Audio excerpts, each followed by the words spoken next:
Hello everyone, welcome to my channel Joy of life. అందరూ బాగుండాలి, అందులో నేను ఉండాలి. ఇప్పుడు చూపిస్తాను ఈ రెసిపీ అనేది చాలా బాగుంటుంది. ఇది ఇడ్లీ పిండితో వేసుకునే పునుగులు అనమాట. అండ్ ఇవి బయటకు కరకరలాడుతూ లోపల చాలా సాఫ్ట్గా చాలా టేస్టీగా ఉంటాయి. దీనికి 2 కప్పుల ఇడ్లీ పిండిని మనం తీసుకొని 3 టేబుల్ స్పూన్ల బియ్యం పిండి అండ్ అలాగే ఉల్లిపాయ పచ్చిమిరపకాయ సన్నగా తరిగి పెట్టుకోవాలి. కొత్తిమీర కరివేపాకు కూడా మంచిగా సన్నగా తరిగేసుకొని ఒక 3 ఇంచుల అల్లాన్ని కూడా సన్నగా తరిగి పెట్టి వేసుకోవాలన్నమాట. ఒక 1/2 టీ స్పూన్ జీలకర్రని, దీనికి సరిపడినంత ఉప్పు వేసుకొని ఈ పిండి మొత్తాన్ని మనం బాగా చక్కగా కలుపుకోవాలన్నమాట. మంచిగా దీనిలో వాటర్ అయితే అవసరం రావు, వాటర్ చూసి మాత్రమే అడ్జస్ట్ చేసుకోవాలి.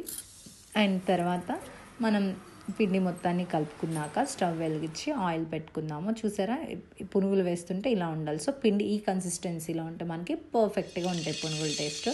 నూనె పెట్టుకొని నూనె మనకి కాగాక మీడియం ఫ్లేమ్లో పెట్టుకొని చిట్టి పునుగుల్ని ఇట్లా బాండీలో ఈ విధంగా చూపించిన విధంగా వేస్తే చాలన్నమాట.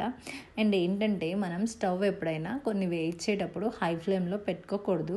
ఊరికనే వేయంగానే నూనె కాగుండేసరికి అవి ఇమీడియట్గా కలర్ చేంజ్ అయిపోతాయి, మంచి కలర్ రాదు అండ్ సరిగ్గా లోపల ప్రాపర్గా కుక్ కూడా అవ్వవన్నమాట. సో అందువల్ల మీడియం ఫ్లేమ్లో పెట్టుకొని చక్కగా మంచి కలర్ వచ్చేదాకా ఇట్లాంటి పర్ఫెక్ట్ కలర్తో పునుగులు చూసారా ఎంత బాగున్నాయో, చాలా బాగున్నాయి అసలు. అండ్ ఇది మనకి మార్నింగ్ బ్రేక్ఫాస్ట్కి అయినా ఈవినింగ్ టైం స్నాక్స్కి అయినా పిల్లలు స్కూల్ నుంచి వచ్చేసరికి బాగుంటాయి. అండ్ అందులో వర్షాకాలంలో వర్షాలు పడేటప్పుడు అప్పుడప్పుడు ఇట్లాంటి ఐటమ్స్ చేసుకుంటూ ఉంటే చాలా బాగుంటాయి కదా. వర్షం పడేటప్పుడు ఎవరికైనా వేడివేడిగా కారంగా అట్లా తినాలనిపిస్తూ ఉంటుంది కదా. అండ్ మన ఇంట్లో ఉన్న ఇడ్లీ పిండితో చాలా మంచి పునుగులు మంచి టేస్ట్తో ఇట్లా వేసుకోవచ్చు.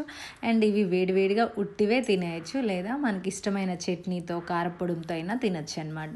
అండ్ దీనిలో కొబ్బరి కారం కూడా చాలా బాగుంటుంది. ఇది ఆల్రెడీ మన ఛానల్లో ఉంది, చూసి ట్రై చేయండి మీకు ఇంట్రెస్ట్ ఉంటే.